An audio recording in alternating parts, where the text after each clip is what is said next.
Alrighty, the grid looks like this. Marcus Ambrose will start on pole position. Alongside him is Jason Bright. Then it's Craig Lowndes and Mark Skaife.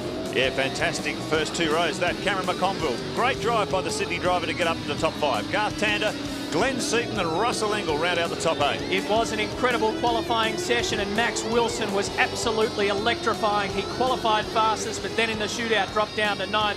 John Bower will start in 12th position. He was also up there with the times.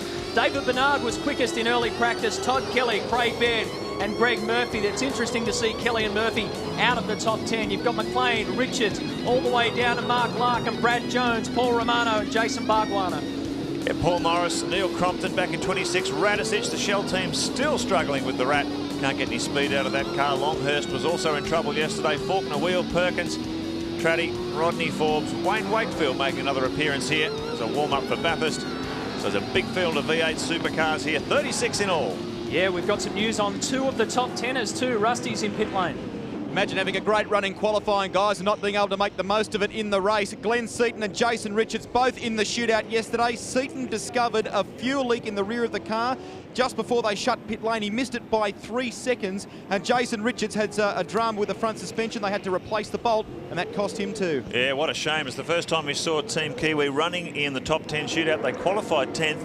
And of course, Glenn Seaton qualified 7th. A great run from the Ford Credit driver, so huge disappointment for both of those single car outfits.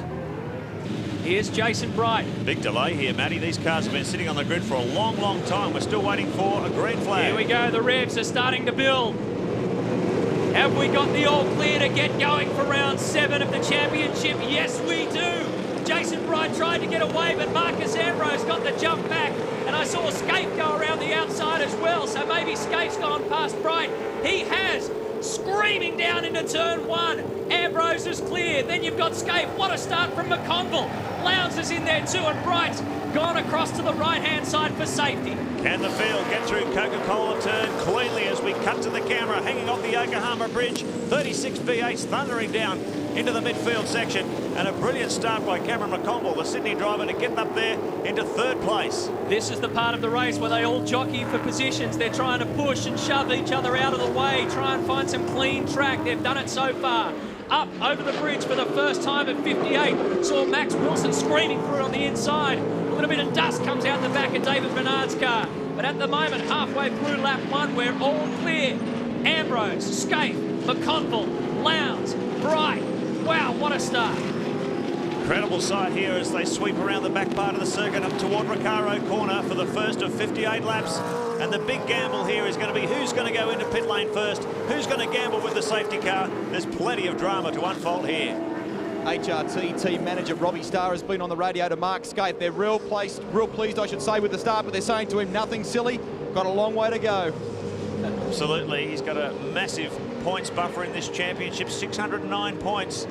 And he's just got to protect that all the way to the finish and wrap up his 5th title. Let's have a look at the Nintendo replay of the start. Skaife. Oh, Jason Bright really burned it up in front of his teammate. Skaife just went right around him as though he was standing still. Just take a look at Cameron McConville there, car number 3. Shot up the inside and went straight past Lowndes and tagged on the back of Skaife. They were 3 wide there at one point. It looked like it could have got pretty dicey, but they managed to sort themselves out coming down through that sweeper. So the field now settles down into some sort of a rhythm. Marcus Ambrose, Mark Skaife, Cameron McConville. Then it's Lowndes, Bright, Tander, Max Wilson up in 7th place. Russell Engel, David Bernard and Greg Murphy in 10th. There's Lowndes, and we saw McConville in front of him, the Lansvale Smash Repairs Commodore. The 27-year-old is 22nd in the championship. This is his home track.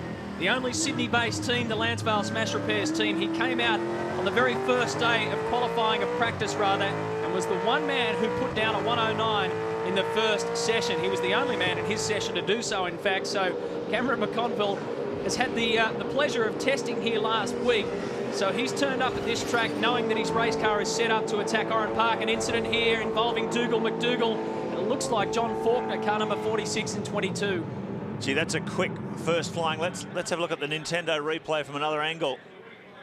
And a bit of fisticuffs back in the pack there. I think both of them managed to get back onto the track. So Dougal goes right to the back, but at least he's still running. Just looking at that first flying lap, Marcus Ambrose, a 1:09.25. Keep in mind, Qualifying yesterday, they were in the low 109, so he has got his head down. He's pushing. Skaife's going with him, a 109.49. And there's only one other car in the nines, that's Jason Bright. So these three cars, the Pertec Falcon, the two Holden Racing Team Commodores, the fastest cars on the track at the moment. Lap 3 of 58, the PlayStation 2 race score tells the story. Just like to send a quick cheerio to Barry Sheen, not with us this weekend. Grant Denya's down in the pits to join Rusty this weekend. Hope you get well soon, Bazza. And also a good cheerio to our mate Gil Oberhofer. And certainly hope you're on the road to recovery, mate. Oh, early stop. Here we go. Stops. There's John Bow, and right behind him is Stephen Johnson. So the cars peel off early. Lap 4, pit window open. Oh, there's a heap of them now. Look at it. Big traffic jam coming down pit lane. 40 kilometres an hour speed limit. So a lot of these teams choosing not to gamble with the safety car, and it is a big gamble. 58 laps around here. Everyone's worried about tyre durability, particularly the rear tyres. See, a lot of the cars have gone for a very pronounced soft suspension setup. Bit of a collision here between Murphy and Bernard. Bernard almost goes off in the rough stuff. And one of the Castrol Commodores capitalises as well. So Bernard goes back to the spot. There's been a tangle coming off the bridge. Well, Greg Murphy. Stephen Richards in behind him, and Murphy is in a very precarious position. Oh no, Rick Kelly avoids the trouble. Well, we just saw that just going out of shot. There was a collision between the Kmart car. There were three of them leaning on each other coming over the bridge. A hairy moment for Greg Murphy. If you need to stop. And he's very lucky he didn't get T-boned in that situation. Right on the top of the bridge, his heart would have been in his mouth there, coming across there. I think top of the bridge, they're coming up fourth, maybe fifth gear, well and truly over 150 k's an hour, and he was caught in a three-way sandwich and pushed sideways. Lap 5 of 58, will Murph come in? I think he said, I have to duck for cover. Yes. Very dangerous position. Let's have a look at this again on the Nintendo replay. Okay, there was a bump between Richards and Murphy. Now look at Richards and Bernard take evasive action, and down the inside goes Todd Kelly.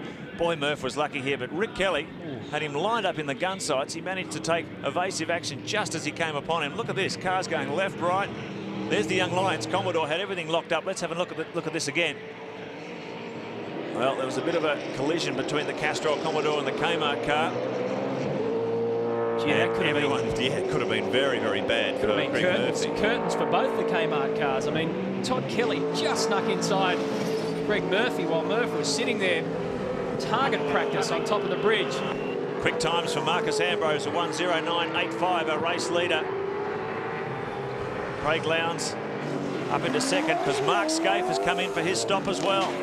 So Holden Racing Team choosing not to gamble with the safety car. As Rusty said at the top of the show, it's a long, long pit straight. It goes all the way downhill as well. Remember, they've got to sit on the limit of 40 k's, and Mark Skaife from the Holden Racing Team are all the way down the very end as well. Ambrose is coming in next lap. We've heard on their radio too, mate.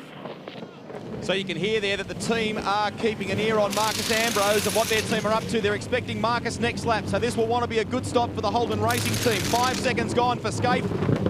Left-hand side tyres down, Skaife out again. 9.08. Yep, just under 10 seconds. That was a bit clumsy for HRT. They've done quicker than that in the past. That was 2 seconds shy of the mark. They won't be happy with that. Marcus Ambrose now, the pressure on the Stone Brothers team. He's leading this race. He has to go quicker in the pit stop. Those 2 seconds could be critical as we get down toward the end of this race. Often, Rob Crawford, we talk about the length of this race and how just that sort of contact is not what you want, and that's exactly what happened. Yeah, it's a bit of a shame. It looks like one of the Castrol cars turned Murph round and he's dead last, so we'll just have to try and get the pit stops back. Well, we hear there's no mechanical problem, so that's something. Thanks, Rob. Cheers, mate. Here comes Marcus Ambrose. The race leader has peeled off. Craig Lowndes has stayed out there. So what can the Stone Brothers team do here? Greg Rust is on the spot. Check out the Shell Helix clock. Let's see how they go, guys. This is a race against the clock. Paul Forgy has been talking. Marcus Ambrose down pit lane here. Time to keep it calm, keep it together. What do the Stone Brothers come up with? Dramas to the rear right of the car. Big dramas, 13 seconds gone. How often does this happen? He made such a good start too, guys. We haven't seen Marcus do a good start like that for ages. Ah, well. That wheel nut is gone. It won't play the game whatsoever, and that's going to cost Marcus Ambrose dearly. Now it does. They just keep handing these victories to Holden, don't they? It is just amazing. Race after race. Something goes wrong when a Ford team is in a competitive position. And now Mark Scape, another one's fallen right into his lap. Well, they didn't hold back on the drama in this race. They started it from lap 1. Craig Lowndes, what can he do? Craig Lowndes, let's hope the O Motorsport team don't suffer the same problems. There's a lot of pressure there in pit lane. And here is Lowndes. O Motorsport was leading this race for a short period of time. The Helix pit stop clock tells the story. Slick stop, beautiful, 8.2 seconds. So at least one of the 4 teams has got it right. Lowndes trundles down pit lane. This will be interesting to see where he emerges on the track relative to Scaife. Because once all these compulsory stops have sorted out, we'll be able to give you a clearer picture of where they are on the racetrack. Now I wonder if there's any other teams out there that are going to gamble. Oh, there's Scaife. Well, look at, is that Scaife? Oh, is that Bright? Now that's Scaife, yes. So there you go. This is going to be interesting. Because as these compulsory stops unfold, we could have a really good battle between Scaife and Lowndes. Pretty interesting chat there between Jeff Grech and Mark Scaife. He said, there's Lowndesy, but stick to the plan. Love to know what the plan is. Probably keep it simple and keep that checkered flag in sight. You make a mistake in any of these races of the V8 Supercar Championship and it's pretty much all over from that moment straight down. But now we've got ourselves a terrific matchup. Scaife versus Lowndes, and Scaife, if the plan was keep it simple, well, he's not going to plan. He's throwing it out straight away. 2 wheels in the air as he comes around on lap 9 of 58. Up over the dogleg. There's the green-eyed monster chasing him. It's going to be a great battle. Scaife's running back just outside the top 20 at the moment. There's a lot of cars in front of these guys yet to make their compulsory stops. So a lot of drama to unfold here. Could we have a classic battle between Scaife and Lowndes at Oran Park? As Brad Jones gets Rodney Forbes out of the way. Yeah, Rodney's been in all sorts of dramas. They fixed the car that he crashed in Canberra and he went out testing on the week and backed that one into a fence, so he's back in the old red car. He's certainly... Cameron McConville. Wow. Into the dirt. What's happened there? He was running behind Craig Lowndes. Effectively, he would have been 3rd in the race. He's stuck and buried there. Wow, what a huge disappointment for the Sydney-based V8 Supercar team. That was a very, very competitive position that Cameron McConville is. We haven't seen the first part of that incident. He may have been involved in a collision. There's Craig Lowndes up behind Mark Scaife, and it looks like he's closing the gap to the Holden Racing Team Commodore at the moment. Look at that. So, this is Scaife running in 7th. Lowndes is in 8th, but as I said, all the cars in front of us to make their compulsory stops. This will be the race lead. Oh, that's a turn 1 coming around through to turn 2, and he's just well and truly lost the plot there. And well, I think he's had a big failure there, Matty. Yeah, there was smoke pouring out of the front of the car there, so something's happened as he came around the exit of turn 1. Safety car. Eel is on the track. Down here at Gary Rogers' pit, Garth Tander has made it in. Jason Bargwanna coming in as well. And it looks like, Gary, that you've made it in just before a safety car board came out. Well, sometimes you get your just desserts, Greg, don't you? I'm sure the officials will find something we did wrong. There he is. Well, that is good timing. If they can just jump onto that queue, they'll minimise the amount of damage they have to make under green flag conditions. Rusty, if you could also find out what's going on with Cameron McConville. It looked like he had a major mechanical failure there that put him in a spin. So we've got 35 cars at least, all snaked down there, and around 35,000 people pouring in and cramming the hills. Just take a look at the crowd. They get a great vantage point at this circuit because you can see pretty much all of it. Okay, here we go again. Seaton will lead Faulkner, Perkins and Larkham down the main straight.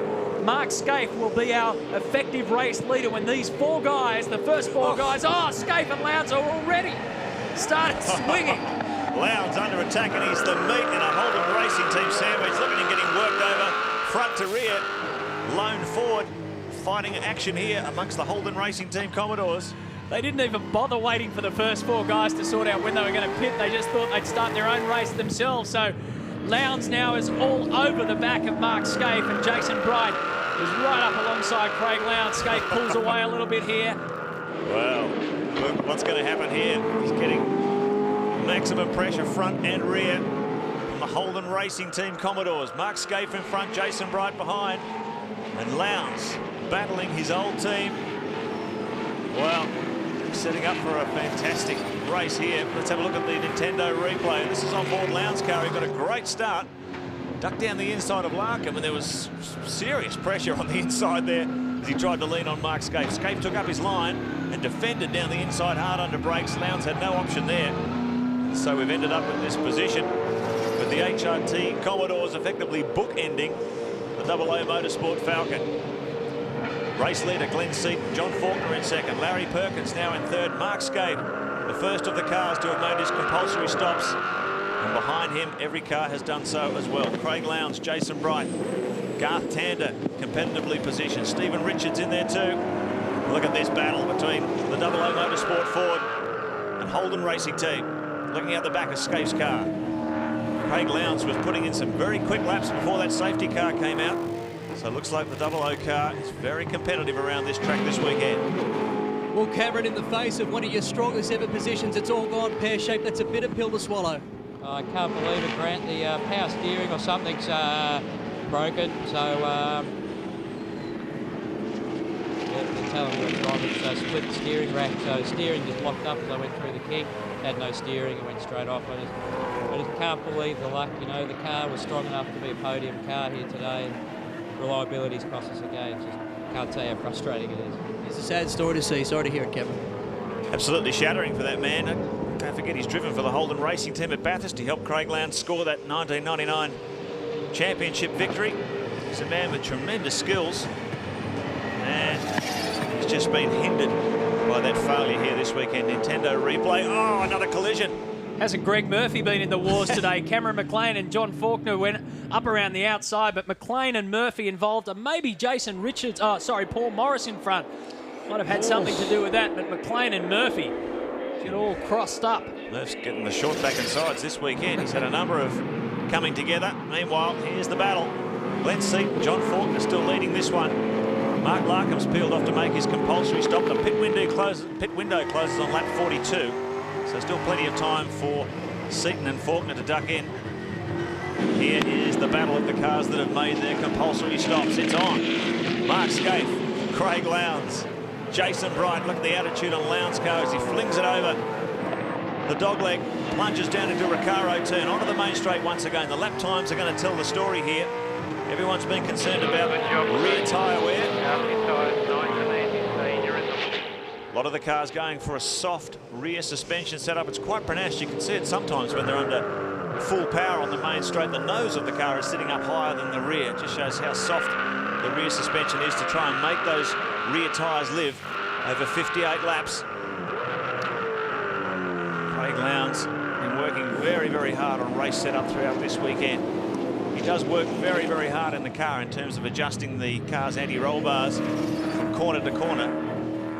Let's have a look at the Nintendo replay. Boof. Well, oh, a little bit sideways too. Let's have a look at that from another angle. And Lowndes is applying the blowtorch here to Mark Scaife. He's got a real battle on his hands. The real answer to this question, though, is going to be tyre durability. Which car is using its tyres better as we get down toward the final laps of this race? At the moment, Lowndes is like a magnet on the back of the Holden Racing Team Commodore. And a word that Cameron McConville said, reliability as well. That's going to be crucial for these guys as they've still got a long way to go. Lap 22 of 58. Craig Lowndes, the winner here in 1998. He was driving a Commodore then, and of course Mark Scaife, the winner for the last 3 straight years. But last year, Lowndes in the Ford, in his first drive around here in the Falcon, he claimed pole position, and he also broke a run of poles. It was the first Ford pole at this track since 1995. So Lowndes knows how to do it. John Faulkner gets in the way here, and Lowndes just comes screaming up the inside to keep maximum pressure on Mark Scaife. Now, has John Faulkner seen Lowndes hiding in there? Yeah, gives him racing room, the veteran, or is he? He's going to go side by side with Scaife. There's a collision between the two cars on the approach to the bridge. So Faulkner not giving up without a fight. Even though he's still to make his compulsory stop, he is effectively racing for track position. And he doesn't want to let Jason Bright get a piece of the action either, as Scaife gets the rear wheels in the air. RPMlive.tv. Check it out. You can check out all the merchandise, the new merchandise from the RPM catalogue, and also find out what Billy Woods and the crew are thinking about the world of motorsport. RPMlive.tv. Mark Scaife is still holding off Craig Lowndes. Has everybody pitted? No, maybe John Faulkner will come in now. He won't. He's still staying out there. So that leaves Glenn Seaton and John Faulkner, the only two guys who are yet to pit. When they do, Scaife and Lowndes will resume this battle officially now as 1 and 2. Times have pumped out to the low to mid 1 minute 11 second bracket. The fastest race lap last year was Scaife for 1 minute 8.8. They're miles away from that on the new Dunlop control rubber. But as they prove with this tyre, you can give it a merciless flogging. And even though the lap time may not be there, the tyre certainly doesn't go away. It's been a very consistent package, the Dunlop control tyre.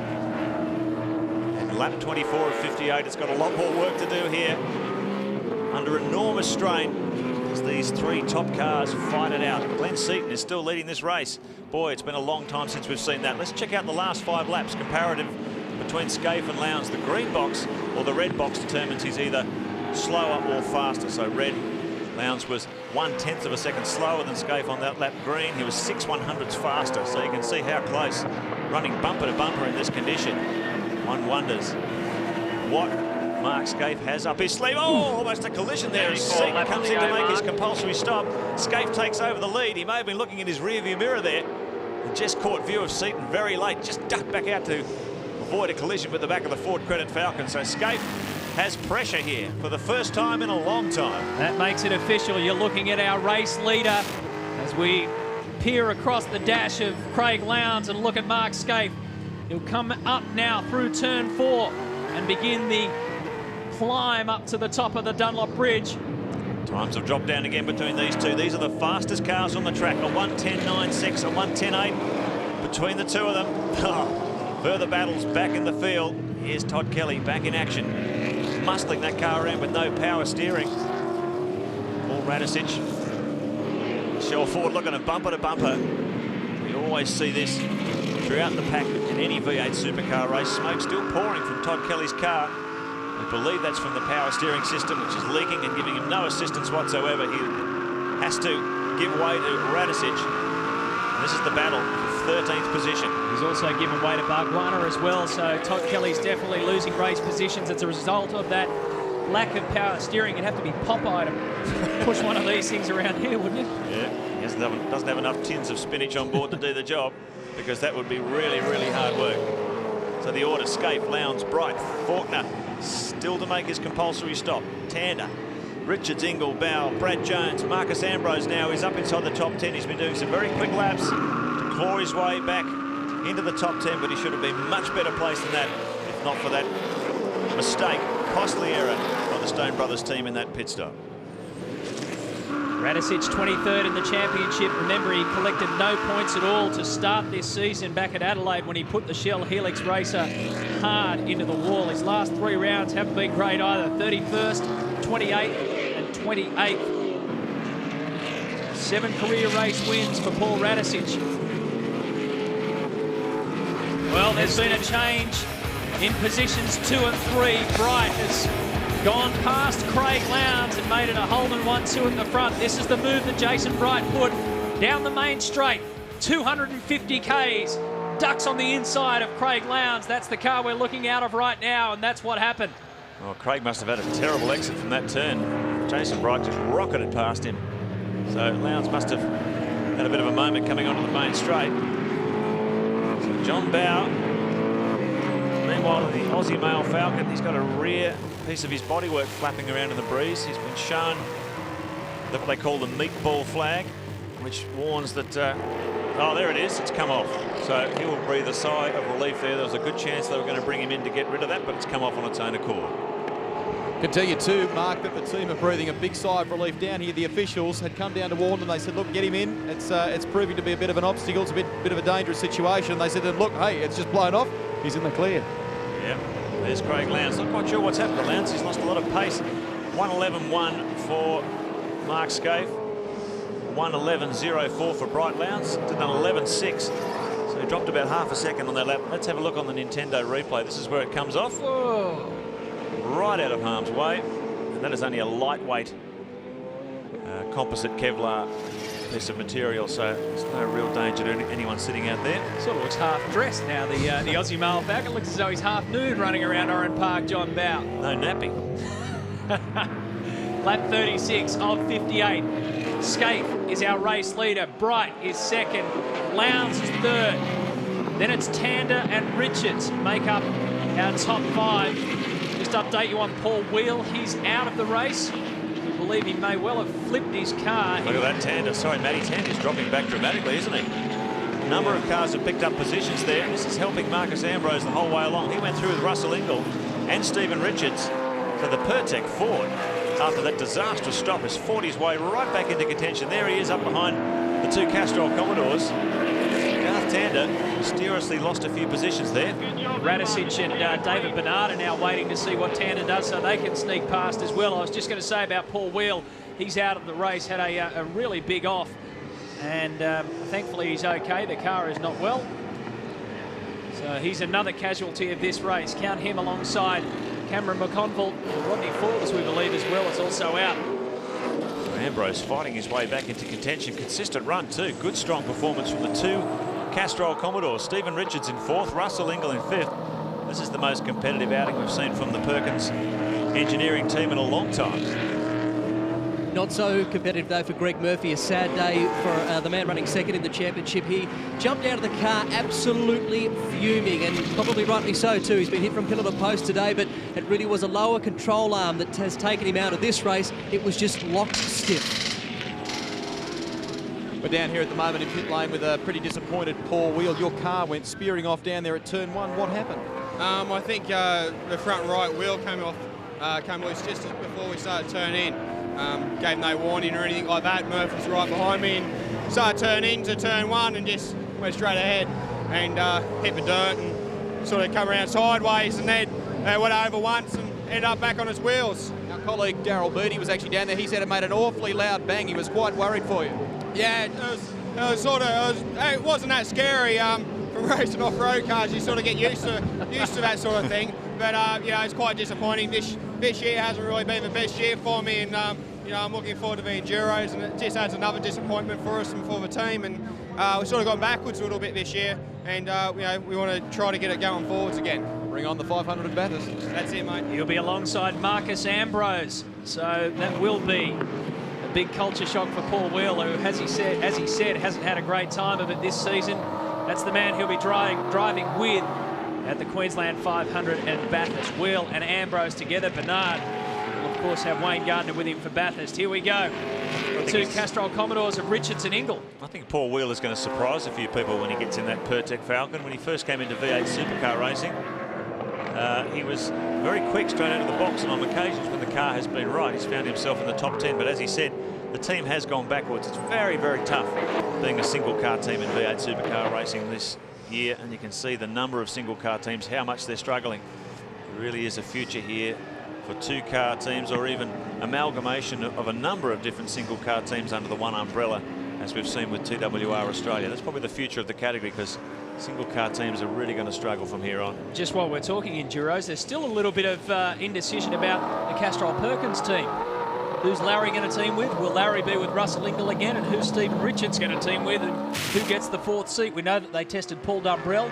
Larry Perkins tested Paul Dumbrell just a couple of weeks ago. So the big question is, will it be Larry and Russell and Stephen and Dumbrell, or will it be Ingall and Richards? I mean, there's all sorts of things to consider there at Castrol Perkins Commodore. Mark Larkham and Dougal McDougall. Let's take a look on the inside. You can see Greg Murphy and Anthony Tratt.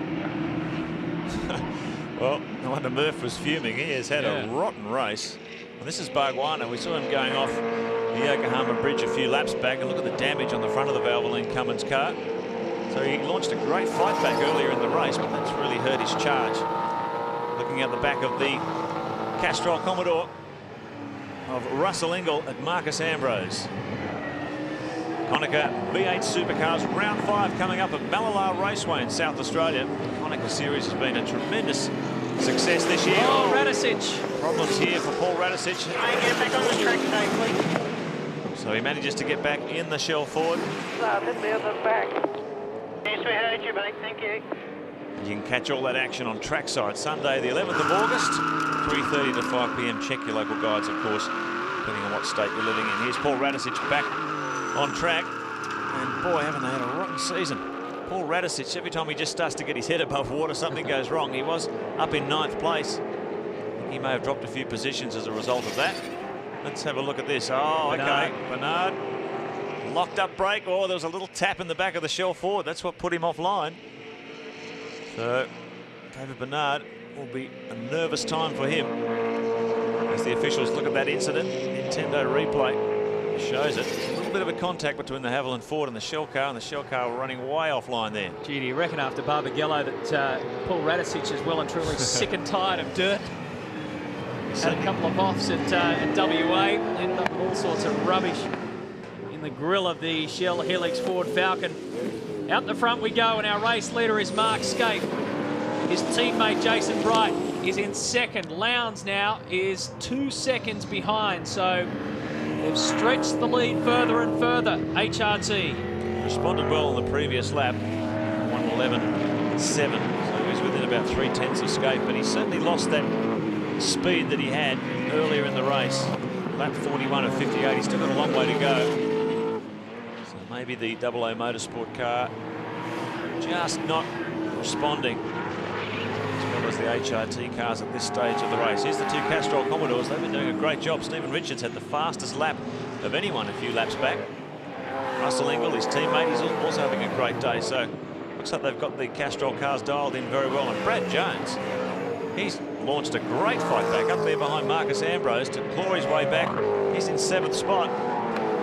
So there's been a number of miraculous fight backs. David Bernard, Rick Kelly, Tander. As a result of that collision, Radicic has gone back to 15th.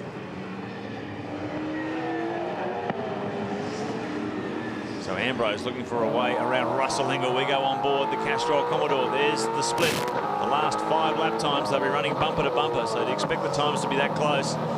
There's nothing in this. And as we see so often at Oran Park, I've spoken to a number of team engineers, team managers, why it is that the cars quite often develop this single file style of racing, particularly about a third of the way into the race, and no one can give you an explanation, but it's an unusual thing that happens at Oran Park. Quite often we get this race lap after lap, everyone's basically locked in there and not really in a position to launch an attack.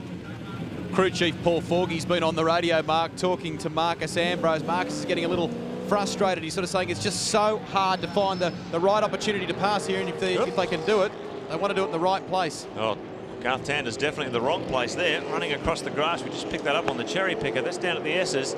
He's gone way offline. And we hear a black flag has been issued to David Bernard for that collision with Paul Radicic. We just saw it on the replay before. I thought it would be a nervous moment for Stone Brothers Racing. And the officials have come down hard, so Bernard will now have to serve a drive-through penalty. Smoke starting to pour from the front of Max Wilson's car. You can look at the damage on the front of that Ford. He's in 10th position at the moment, so John Bowe will certainly work his way into the top 10. No, he won't. They both go. Oh. John Bowe had both wheels in the air at one stage as he went up the left-hand side of Max Wilson's better electrical Ford Falcon, and positions 10 and 11 now drop all the way back as a whole host of cars go shooting by. Well, the rule is that you have to have the front of your car alongside the B pillar of the car. Bang! So that's why Garth Tander headed off over the grass. So that was Max Wilson involved there. And then this is a replay of that again on the Nintendo. And you can just see a big hit in the door. That put Tander way offline. And there was another altercation between himself and Bowe down at Coca-Cola turn. This is the one. Let's see how far Bowe gets in. Well, he's well alongside the B pillar of Max's car, but he shuts the door and a big collision results. Well, John Bowe has also found a steering problem. Not only is the Kmart Racing team taking out by broken steering racks, but also John Bowe as a result of that incident. So he's bringing the car in shortly, but there won't be much they'll be able to do to that. No, I think there'll be a bit of discussion between John Bowe and Max Wilson after that one. Here comes David Bernard serving his drive-through penalty, and this will be painful. Bernard was running up in the top 10, continuing his consistent run he's had this year with the Stone Brothers team. They all lined up and took over Craig Lowndes. What's happened is that Craig Lowndes has an electrical fault at the restart. They just did a restart, and look, this is what's been happening. They're all lining up and going past, and Brad Jones went past, Russell Ingall went past, Stephen Richards went past, Marcus Ambrose is now up into 5th position. I hear the Haviland Falcon is in trouble too. There it is, smoke pouring from the back of David Bernard's car as he comes onto pit straight. He's going to keep going though. But there is a lot of smoke pouring from that car. Not sure whether it's tyre smoke or mechanical problems. But after a weekend that held so much promise, things are going from bad to worse for David Bernard. He's already served a drive-through penalty for a collision with Paul Radisich, and now smoke starting to pour from the back of the Falcon. Down here with Ross Stone. Ross, what can you tell us about David's car? Oh, first of all, he got a drive-through. It didn't look like he had hit Radisich, but in actual fact he did. He said he did, and I asked Dick's guys, and Radisich said that he got helped on his way, so I guess that's a fair call, you know. What's happening with the car now? Oh, I'm not sure. We think it's got a power steering problem. It's gone heavy, so we're not sure what's gone wrong there. So time will tell. Hard luck. Okay, no worries. Thanks. Brad Jones. Well, we saw him force his way up into a competitive spot. He's spun off there. That's down around Remula Super Corner. And let's have a look at the Nintendo replay of the Bernard incident. Oh, collision. Fords continue to take each other out. You see it so often. Mark Larkham spinning off there, manages to get back into the race. And here's Brad Jones. He's come off down there, the bottom half of the circuit, Remula Super turn, which leads up toward the flip-flop. So another Falcon bites the dust. Holden Racing Team continuing to grind them into the ground. 4 Holdens now leading this one. Scaife, Bright, Richards, Ingall, Marcus Ambrose. The first of the Fords, a remarkable fight back. This is what happened to Bradley Jones, car number 21. He comes around here and he'll put it in backwards, almost straight at our camera. Whew, that was a pretty lucky escape given what could have gone wrong there. Safety car is on the circuit. Safety car is on the circuit. We've had a number of safety cars this afternoon, and this is really going to put the wind up teams. If anyone wanted to gamble with safety cars in race 1, I can guarantee they're not going to be prepared to do it in race 2. There's been an awful lot of incidents coming together as mechanical failures. Particularly interesting is the number of power steering failures, Matty. We've seen a lot here at Oran Park today. Well, Kim Jones, have you spoken to Brad, and what's his side of the story? Yeah, it's just another one of those situations where unfortunately we have volunteered officials. There was oil on the corner, there's no flags, and he's just gone in there and spun on someone else's oil. There was an incident before that, and as usual, the race officials are sitting there. I don't know what they're looking at, but obviously there's something better on the football channel or something else. So they leave us stuck in a dangerous situation for 2.5 laps. He's bogged down to the axles. He's not going to drive out of it. You know, this is just a joke. We spend millions of dollars to do this, and we're at the mercy of people that thankfully volunteer, because we probably wouldn't be here. Thanks, Kim. Thank you. And the other side of that was no real guess here, but HRT were on top of that oil. The message went out to Mark Scaife just before he approached coming off the bridge area pretty much. They said there's a trail of oil all along there, be careful, but it did actually catch out Anthony Tratt, and of course, as you can see, Brad Jones as well, but HRT was on it.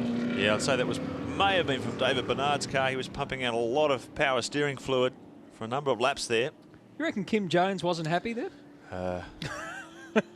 Emotional would be an understatement. He's right. He's got a point. They spend a lot of money here, and to see something like this unfold, well, that'd just be heartbreaking for not only a driver but a team manager, especially your brother. The Brad Jones Racing crew cannot believe it. Safety car will peel off. We're getting ready for a restart. Will hopefully take us to the end of this race. Wait for the safety car to peel off, and they're back to racing. Mark Scaife, Jason Bright, Stephen Richards, Russell Ingall, Marcus Ambrose, Stephen Ellery's done a good job to get up there into 6th spot in the Super Cheap Autos car. Neil Crompton's having a competitive run 2 and 7. Something's happened to Ambrose there, because Rick Kelly's come around the outside and squeezed his way through. Oh, one of the Castrol Commodores got up on 2 wheels. Now Ambrose finds the hole and goes back through. I saw Ellery have a good look down the outside as they went down the main straight. And Ambrose must have just got out of the way and let them sort themselves out there. But now Mark Scaife continues to be in front. Then it's Bright, then Richards, Ambrose, Ingall, Ellery. Well, Ellery's done a superb job to get up that high up the grid. It's a single car Ford team out of Queensland running up here with all these multi-car outfits. This is a very impressive performance. Oh, problems here for Bargwanna. Boy, this car has copped it left, front, centre and rear throughout this race. And now was enough of a hit to break the front suspension. And the technical term, according to Jason Bargwanna, was a push, shove, crash, bang. Yes. Sums it up succinctly from Jason Bargwanna, but, oh, gee, out in front, you've got HR2, 1 and 2. They've got a mortgage on this place, haven't they, Holden Racing Team? They certainly have. Since 1999, Mark Scaife has won every round here at Oran Park, and he's won 7 out of 8 races. Plus, you count the 2 victories he had back in 91-92 in the Nissan. Not only has it belonged recently to Holden, but it's also belonged in a long time to Mark Scaife as well. Some of the movers in that top 10, Neil Crompton's come up into 7th, Rick Kelly into 8th, Garth Tander in 9th, and Glenn Seaton has fought his way back into 10th position as well. So Craig Lowndes was right up there for such a long time, and now an electrical fault has pretty much seen the end of his charge for race 1 at least. He's in 11th position. Marcus Ambrose in the middle of the 2 Castrol Commodores. It's a good start from the Pertec Ford, so he split those 2. They were running bumper to bumper before the restart. So Ambrose moves up another spot. He's up to 4th. And who would have thought it after a 30-odd second pit stop when they had a problem with that rear wheel gun? Then Ambrose has fought his way back into the top 4. Extraordinary fight back from the Pertec driver. It's not often we see Neil Crompton in front of his teammate, but he's well and truly done it this afternoon. He's up in 7th, Crompton, car 27. Craig Lowndes struggling with some sort of electrical gremlin in the car. He's back in 11th. The last throw of the dice on the final lap for Marcus Ambrose. He's got Stephen Richards in front of him. And then the 2 red rockets of Bright and Scaife. Well, there's plenty of speed from this car, no doubt about it. And the tyre consistency must be good. We're on board the Pertec Falcon as he heads up behind this trio of Commodores. Very competitive outing from Stephen Richards and the Castrol machine. Marcus had a lot of chat with his team while we're in our ad break, and some of the chat that he had was discussing a little strategy as to when to have a crack. He mentioned that Russell Ingall was playing hardball to get around. That's not surprising, but he's managed to do that. Now he's got Stephen Richards, and we all know that Stephen Richards is a fierce competitor when it comes to letting anyone past him. But as they come around the final turn, turn 11, Mark Scaife will come up and take the checkered flag. It's another race win for Scaife, another race win for the Holden Racing Team, and that pursuit of points continues for the defending series champion. Great job. 28 cars finished race 1. Scaife finished at the front. He moved up 3 positions during the race. Stephen Richards, look at that, went up 15 positions. That's on the right-hand side of your screen in those yellow boxes. It gives you an idea of who made the moves. Ellery went up. Rick Kelly finishes in the top 10. Glenn Seaton and Garth Tander do as well.